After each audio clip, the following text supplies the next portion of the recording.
In the beginning, when God created Adam and Eve, they were in the very presence of God. They were living in Eden, the garden of the Lord. God would come in the cool of the day and commune with them. Furthermore, God was also in them, for he breathed himself in them. Genesis 2, verse 7. But when Adam and Eve sinned, they were banished. To banish means to condemn, to exile, or to compel to leave one's country by authority of the prince or government, either for life or for a limited time, from the presence of God, and God was no longer in them either. We have explained how God made it possible to get rid of sin in our life by the death and resurrection of Jesus, so that he could breathe himself into us again when we are born again and impute his righteousness unto us. Therefore Jesus breathed on the disciples when he came back from the dead and said, "Receive the Holy Ghost." John 20, verse 22. We were back to the first plan of God when he created mankind. His Spirit is now in us like it was in Adam and Eve before their fall. We have explained in the part 2 of the perfect redemption plan how through the death of Jesus on the cross we have been reconciled with God. We could come back into his presence, and we have succinctly explained how we are now seated together with Christ Jesus in the heavenly places.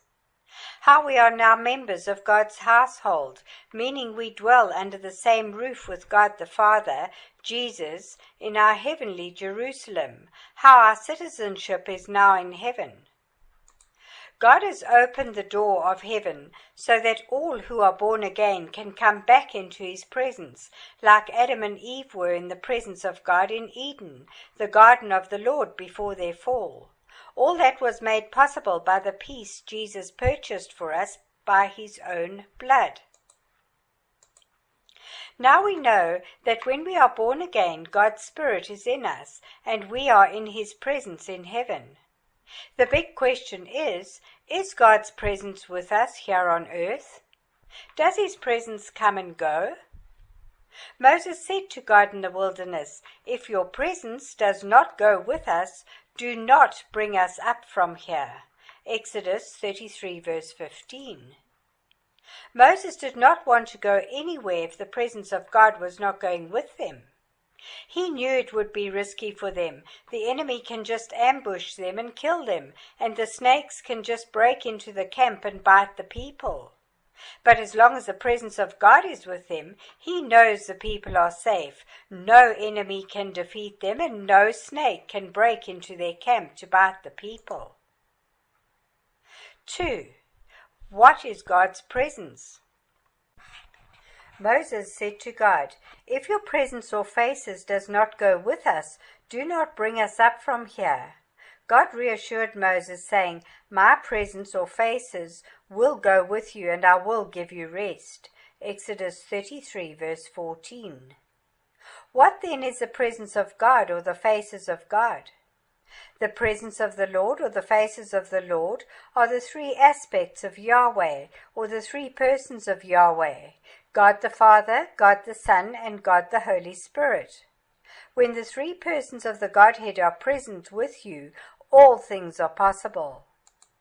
In Genesis chapter 1, the faces or the presence of God was there, and creation happened. The account goes like this. In the beginning, God created the heavens and the earth.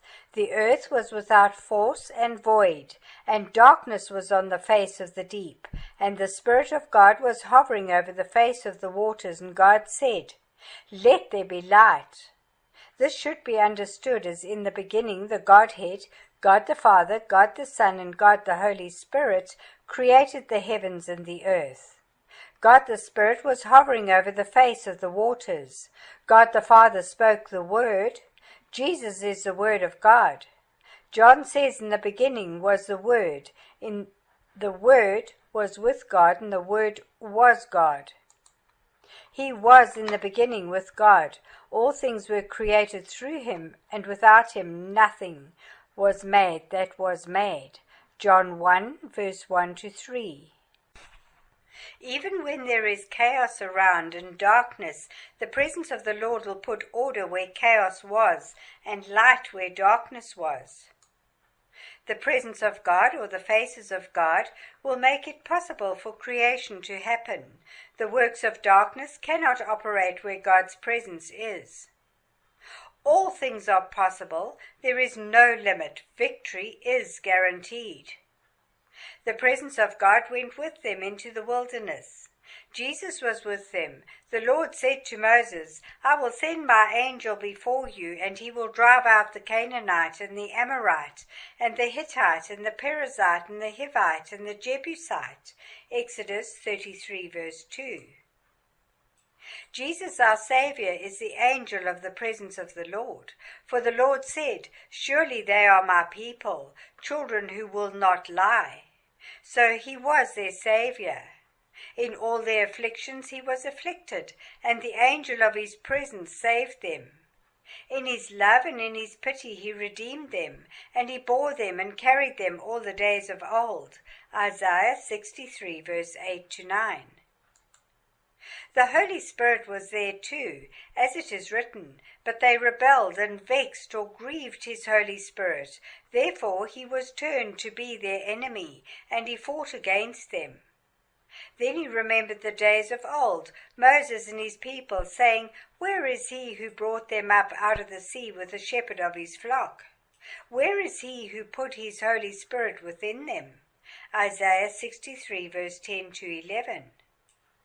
God the Father was with them, God the Son and God the Holy Spirit was with them, and went with them everywhere. Moses' prayer was answered. The presence of the Lord went with them. 3. What is the meaning of the eyes of the Lord? The Bible says, The eyes of the Lord run to and fro in all the whole earth, to show himself strong on behalf of those whose heart is perfect toward him. 2 Chronicles 16 verse 9. The eyes of the Lord talk about the Spirit of the Lord. As it is written, See the stone I have set in front of Joshua. There are 7 eyes on that one stone, and I will engrave an inscription on it, says the Lord Almighty, and I will remove the sin of this land in a single day. Zechariah 3 verse 9. Jesus Christ is that stone which the builders rejected and has become the chief cornerstone. Ephesians 2 verse 20. 1 Peter 2 verse 6 to 7, and Matthew 21 verse 42. Jesus is that one stone who removed the sin of the land, even of the whole world, in one day, on the day he died on the cross. As it is written, And one of them, Caiaphas, being the high priest of that year, said to them, You do not know anything at all, nor do you consider that it is expedient for us that one man should die for the people, and not that the whole nation perish. And he did not speak this of himself, but being high priest that year, he prophesied that Jesus should die for the nation, and not for that nation only, but also that he should gather together in one the children of God who were scattered abroad. John 11 verse 49 to 52. And the 7 eyes that are on that one stone talk of the Holy Spirit, even the 7 aspects of the Holy Spirit Isaiah told us was upon Jesus. And a shoot goes out from the stump of Jesse, and a branch shall grow out of his roots. And the Spirit of Jehovah shall rest on him, the Spirit of wisdom and understanding, the Spirit of counsel and might, the Spirit of knowledge and of the fear of Jehovah. Isaiah 11 verse 1 to 2. So today you have understood that the eyes of the Lord talk of the Holy Spirit, even the 7 aspects of the Holy Spirit, and that Jesus fulfilled the prophecy of Zechariah 3 verse 9. Thus we understand the meaning of the eyes of the Lord run to and fro in all the whole earth, being the Spirit of the Lord being everywhere. David, full of this revelation, says, Where shall I go from your Spirit? Or where shall I flee from your presence? If I go up into heaven, you are there. If I make my bed in hell, behold, you are there. If I take the wings of the morning and dwell in the furthest parts of the sea, even there shall your hand lead me, and your right hand shall hold me. If I say, surely the darkness shall cover me, even the night shall be light around me. Yea, the darkness does not hide from you, but the night shines as the day. As is the darkness, so is the light to you. Psalm 139, verse 7 to 12. 4. Old Testament attempts to be in God's presence and have the Spirit upon them. We have explained what the presence of God meant. In the days of old, the presence of God would come and go. The Holy Spirit would fall on one of them and then go away. The presence of the Lord would come and fill the temple where the people were gathered and then go away.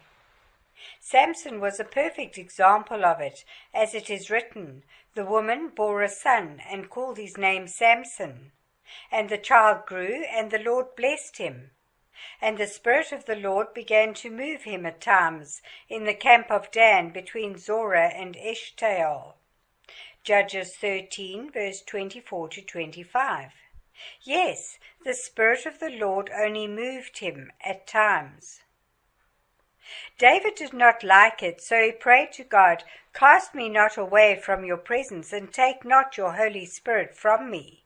Psalm 51, verse 11. Sometimes they had to sing or play a musical instrument before the Holy Spirit fell upon a prophet, so that he could prophesy. Elisha would call for a musician, and when the musician would play, the hand of the Lord would come upon him, or the Holy Spirit would come upon him, and he would prophesy. 2 Kings 3, verse 15 to 18. David would have to play the instrument of music, a harp, for the presence of God to come and drive out the evil spirit in Saul. 1 Samuel 16, verse 23.